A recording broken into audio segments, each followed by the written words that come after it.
Hi, good evening all. కోయంబత్తూర్లో day 3. వచ్చిన పని ఆల్మోస్ట్ ఒక 50% అయిపోయింది. ఇంకో 50% ఉంది. ఆ 50% ఇంకో 10-15 డేస్ పడుతుంది. సో ఈరోజు ఎక్కడికి వెళ్తున్నాం అంటే, నాకు బాగా డిస్టర్బ్ చేసిన అతను, నా లైఫ్ని సరిచేసే అతను, అందరికీ కావాల్సిన అతను దేవుడు అనమాట. సుబ్రహ్మణ్య స్వామి గుడికి వెళ్తున్నాం.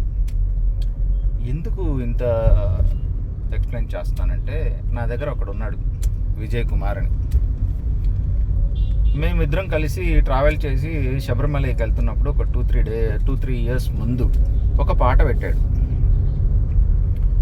ఆ రోజు నుంచి ఆ అబ్బాయి రింగ్ టోన్ అయిపోయింది. నాకు ఎప్పుడన్నా మనసు బాగాలేకపోతే ఆ అబ్బాయి కాల్ చేస్తా, ఎందుకంటే ఆ పాట వినడానికి. సో ఎప్పుడు కోయంబత్తూరుకి వచ్చినా కూడా ఆ గుడికి వెళ్తాను. గుడి పేరు ఏంటంటే మరుదుమలై. అక్కడికి వెళ్ళిన తర్వాత ఎంత పాజిటివ్ ఎనర్జీ కానీ ఎంత పాజిటివ్గా ఉంటుందంటే అంత బాగుంటుంది. నేను చూపిస్తాను. ప్రజెంట్ వచ్చేసి ఇంకొక 10 కిలోమీటర్స్ ఉంది. పైవచ్చి ఇంకోటి ఏంటంటే కోయంబత్తూర్ సిటీ, ఎందుకంటే అప్కమింగ్ సిటీ ఎలా ఉంటుందో ఏంటో తెలీదు అని ఒక ఎక్స్పెక్టేషన్ తోటి వచ్చాను. బట్ ఎక్కడ చూసినా రోడ్స్ కానీ ఎవ్రీథింగ్ అంతా నీట్గా ఉంది. సో అంతా బాగుంది.